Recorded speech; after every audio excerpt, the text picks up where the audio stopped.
Welcome back to AgriTalk from Washington, D.C. as we wrap up our trip here to our nation's capital. And again, our thanks to the folks of the Missouri Farm Bureau for including us on their trip again this year. And our special thanks today to the folks here at the U.S. Trade Representative's office as we have a chance to really focus on some trade issues.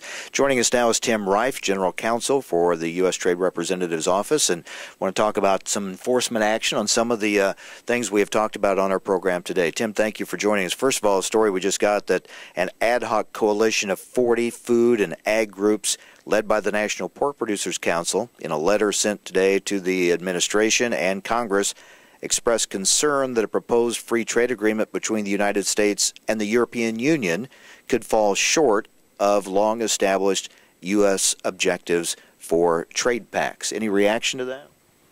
You know, we haven't seen the letter, so I'd like to have a look at the letter. But what we've been trying to do with Europe, as with all our trading partners in this administration, is to enhance the opportunity for agricultural exporters and others to grow their opportunities for export, create jobs in the United States. And so to that extent, what we've been doing in our conversations with Europe, for example, through the elimination of the ban, a 20-year-long ban on exports of beef, we were able to get that eliminated in the first month or two that Ambassador Kirk was in office. And that has created new opportunities for our ranchers and for our beef industry in the United States. So that's our goal at the bottom of everything, but we're going to have a look at the letter and see what it says, and obviously we always are in close touch with those groups. Okay, let's go to some enforcement issues, different matters we've talked about. We brought up the poultry dispute with India. What can you tell us about that? So we've just filed this dispute. This is a serious problem for our poultry industry. Last summer, India adopted a permanent ban on imports of U.S. poultry, eggs, and like products to that. And what the problem is with this is India has the right to set its own health standards. But what it has done here is to impose a ban that has no scientific basis. And the WTO rules basically require that when you impose a provision like a ban, you have to have a basis in science, and India does not. So we moved quickly from the imposition of this permanent ban last summer to put together a case. Our office is responsible for coordinating the activities within USTR.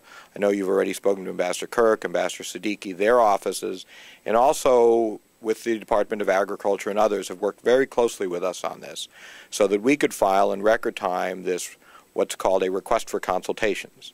That means within a matter of a week or two we will be sitting down with India, bringing to their attention that we think they are in violation of WTO rules, and if they do not remove the ban or take some other action that will enable our exports to flow again, then we reserve the right to bring a case that would be heard by a WTO panel where we can present our legal arguments, and we're confident in our legal arguments that India's gone on the wrong side of this matter.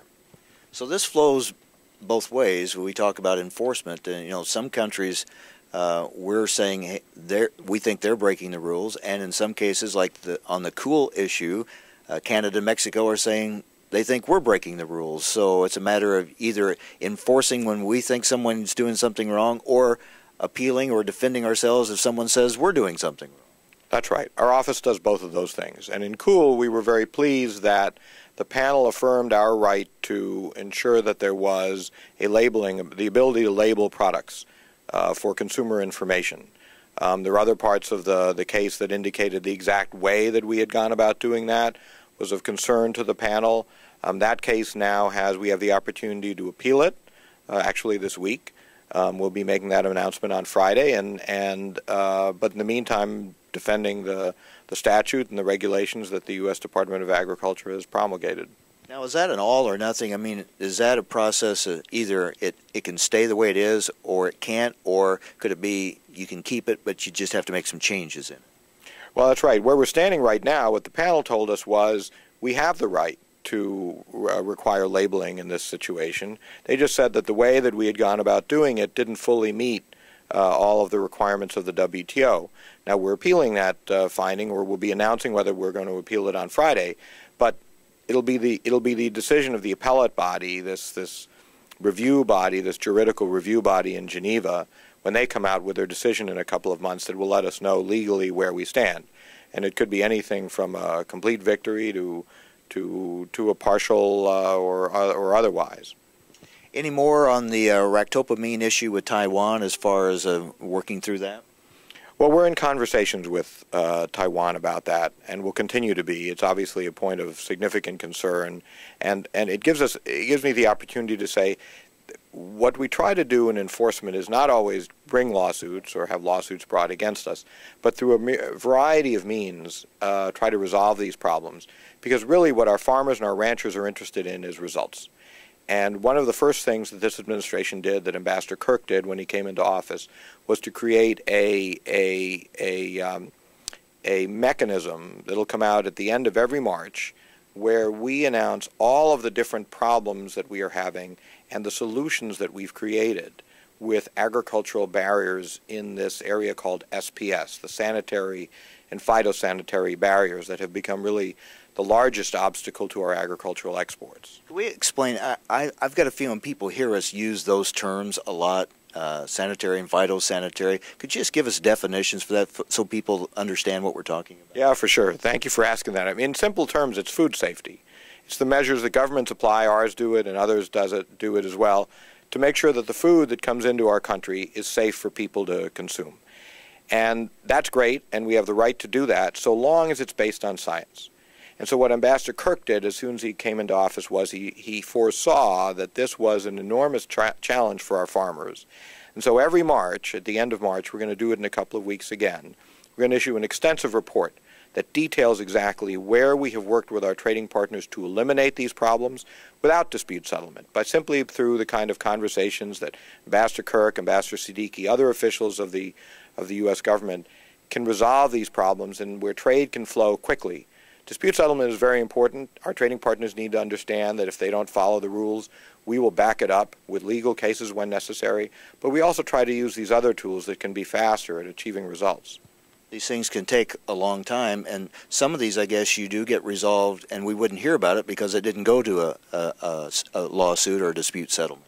Exactly right. We try to resolve these problems without having to go into panel proceedings whenever we can. And in this matter with India, we have worked with them for some period of time to try to resolve it.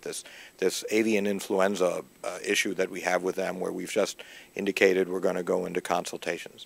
So we try whenever we can to resolve it quickly and effectively so that we can create new export opportunities, new job opportunities for our ranchers and for our farmers.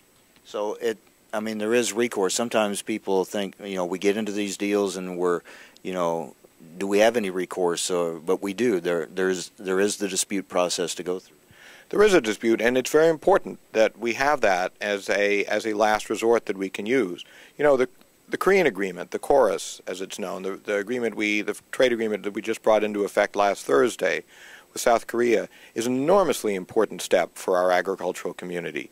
It has enormous implications from the beef area to everywhere else, where tariffs are coming down very speedily, and it'll create new opportunities for our exporters, keeping us one step ahead of the agreement the Koreans reached with Europe.